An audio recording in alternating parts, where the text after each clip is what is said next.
Maxi, a ver, hoy queríamos tocar el tema de la relación presidentes-vicepresidentes.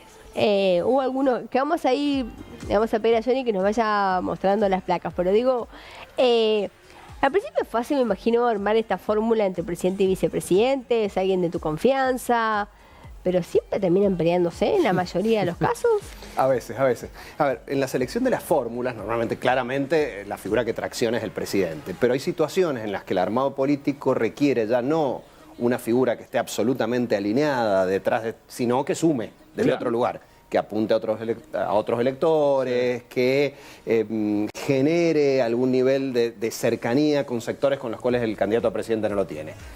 Eso, digamos, implica también la posibilidad de que cada uno pueda tener agendas propias. Claro. Con lo cual, la relación entre presidentes y vicepresidentes en el mundo y en la Argentina en particular es siempre un tema de atención, ¿no? Digo, yo estuve muchos años trabajando en Perú, donde es aún de más atención, porque los presidentes salen vía vacancia con mucha frecuencia. Claro. Entonces, los candidatos a vicepresidentes, pero en la Argentina ha habido casos enormemente relevantes en términos de esa relación. Hay muchos, hay algunos que están más subsumidos detrás de la figura del gobernante y hay algunos otros que tienen agenda propia. A ver, mira, ahí estamos viendo atrás tuyo 2003-2007, Néstor Kirchner y Daniel Scioli. Daniel Scioli hoy está como secretario de Deportes de Javier Milei. Que en ese momento era peronista. Pero olvídate. Pero bueno, pero esa Scioli relación fue tiene mayor capacidad de flotación que las lanchas que manejaba Scioli. Es verdad eso. Es cierto, muy buena la comparación. Se mantiene de flote ante... Siempre cae bien parado, siempre. Sí, ha logrado mantenerse, él viene de afuera de la política, era motonauta antes de ser político y ha tenido unos procesos de transformación importantes. Ahora, en su vicepresidencia de Néstor Kirchner, digamos, fue una figura muy alineada detrás de Néstor. Nunca apareció cuestionándolo, etcétera. Bueno, nada, y eso también le permitió ocupar la gobernación de Buenos Aires. Digo, ha tenido una carrera política ya absolutamente dilatada, pero en su rol de vicepresidente ha sido un vicepresidente siempre alineado. Y colaborativo, digamos. Y colaborativo. Él. Después hay otros ejemplos, ¿no? A ver, vamos a pasar al próximo. Si vamos al próximo, sí le vamos es buenísimo esto como para hacer. Bueno. Mi voto no es positivo. Ese te digo, pero además, digamos, creo que el rating te va a decir impresionante, porque estábamos todos así mirando. Todo el país estaba y cuando dijo, mi voto no es positivo, fue un quiebre. Totalmente. Es más, generó un quiebre en el propio gobierno de Cristina Fernández, que se había iniciado. Digo, y cuando vemos un poco la dinámica de estos procesos, hay que recordar que la 125 es generada por Lustó. Claro. Hoy opositor, en ese momento, ministro de Economía de Cristina Fernández de Kirchner. La dinámica de la política, ¿no? Sí. Pero lo cierto es que lo que sucede ahí, primero, Cobos vino a complementar la figura. No era kirchnerista. No. Digo, Cobos radical. Una coalición, fue un gobierno de coalición. En ese momento como que se lo necesitó para... Tal cual. Lo que después sucede es que en el devenir del gobierno comienzan a tomar distancia, ya no tanto personal como distancia política, fuertemente, y termina él dirimiendo en contra del gobierno del que formaba parte una ley que en ese momento era, como vos decís, estábamos comiendo pochoclo viendo que sucedía con esa ley. Era como una película que querías ver el final. Tal cual. Estaba viendo el cartel, larga la presidencia de Cristina, 2007-2011. ¡Larga! Será premonitorio. ¿Quién sabe? Sí, bueno, faltó. Vamos a la siguiente, vamos a pasar a la que viene. Bueno, esta es otra relación bastante compleja, diré, pero que termina derivando en la salida de Michetti prácticamente de la política.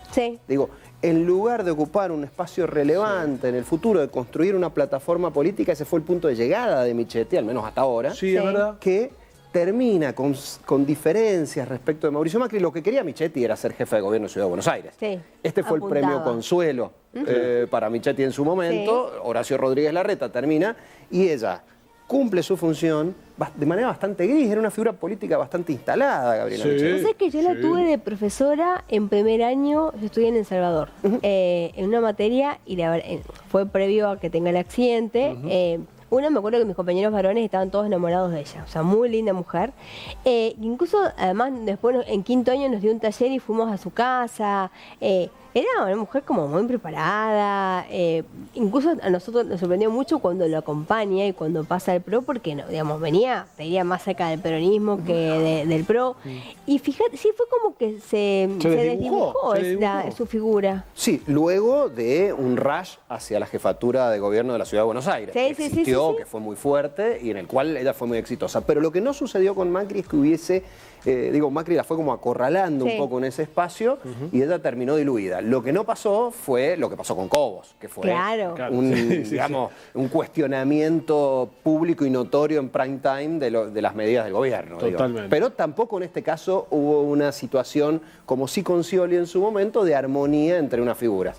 Me faltó decir una cosa respecto de Scioli, que es que Scioli, cuando llega a ser candidato a presidente, a posteriori, no fue tan bendecido por Cristina Fernández de Kirchner, hay que decirlo. Tal cual, no lo apoyó. Hubo un apoyo a medias, inicialmente estaba jugando Randazzo también ese juego y todo esto, con lo cual no fue el sucesor designado. No. De ninguna manera, y de hecho termina naufragando su candidatura presidencial con una de cal y una de arena que le iba dando Cristina Fernández hasta la elección. Bueno, la próxima que tenemos después de Macri con Michetti, ahí lo vamos a poner, es la de Alberto con Cristina. Que en realidad la vicepresidenta da a conocer al presidente, ¿te acordás cuando se dio la fórmula? Bueno, una jugada política de campaña magistral.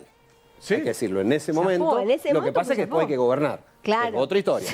Otro tema que no sé si lo previeron. Se complicó un poquito después. Sí, pero inicialmente el movimiento de Cristina Fernández de Kirchner, donde aparecía con un techo político, un piso muy alto y un techo muy bajo, fue una forma de salir de esa encerrona política poniendo un candidato que era más amigable para algunos grupos económicos y para algunos segmentos electorales a los cuales Cristina no podía llegar, y garantizando con su presencia una línea política.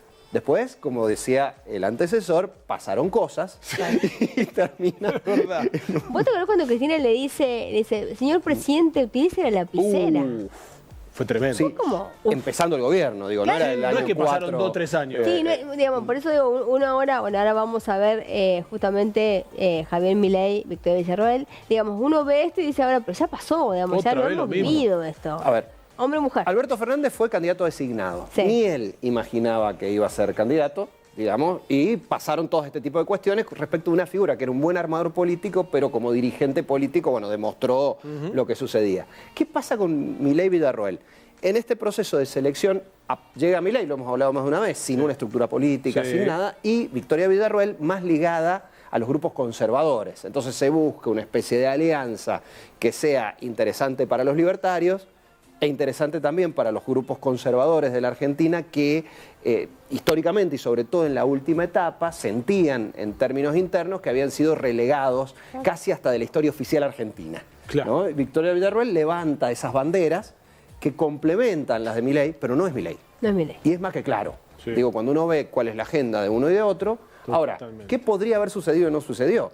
Victoria Villarroel podría haber hecho con la ley de bases lo que Cobos hizo con la 125. Sin embargo, había sido relegada del proceso de negociación. Lo ponen a francos. Victoria Villarroel en el Senado termina medio que supuestamente es ella la que debería haber negociado con los senadores. Hasta que se acerca la votación y se ve que esto iba a estar empatado. ¿Qué hizo?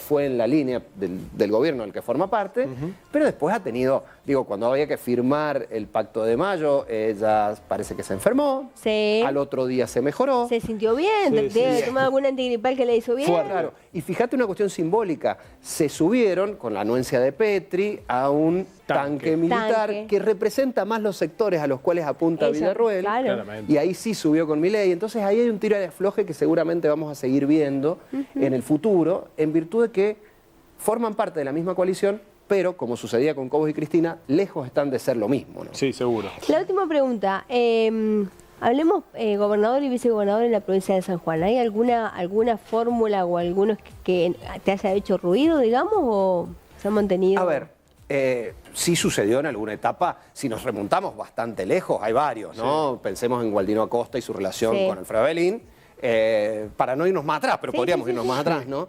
Pero después de eso lo que ha sucedido es que ha habido procesos de liderazgo bastante claros que ha hecho que los vicegobernadores tuviesen un rol de acompañamiento bastante tranqui, digamos, de los gobernadores. Tantos choques ni nada por el... Porque básicamente había procesos y se dan procesos de liderazgo claros que llevan a esos vicegobernadores a mantener la línea política de quien los llevó al poder. Quizás de todos los que aparecen con mayor fuerza política fue en su momento Sergio Uñac, que termina siendo candidato a gobernador por el oficialismo, cuando bajan al anterior vicegobernador, Marcelo Lima, dos potenciales sucesores designados en ese momento. Bueno, y en la actualidad, en el primer mandato, aparece Fabián Martín como una figura también fuerte como vicegobernador, pero alineado con la política del gobernador. Y lo mismo Gattoni con Uñac, porque Gattoni tenía como, digamos, tenía un rol, si querés, como más administrativo, pero nunca, al menos no se lo vio con un rol político, incluso hasta dentro de la legislatura, digamos, uno no pensaba, bueno, no, si no es Uñac es Gattoni, fíjate que no aparecía como un sucesor claro a la gobernación en ese momento. Es más, de hecho, había toda una discusión respecto de si había ganado o perdido Gattoni saliendo del gabinete y yendo como candidato a vicegobernador, o si había perdido o ganado el gobierno en ese momento. No hubo, al menos hasta ahora en San Juan, con el antecedente de Abelina Costa, nuevos procesos donde haya quiebres entre gobernador y vice. Esto que pareció como muy fuerte en la Argentina, al menos hasta ahora no se ha dado San Juan en los últimos 20 años.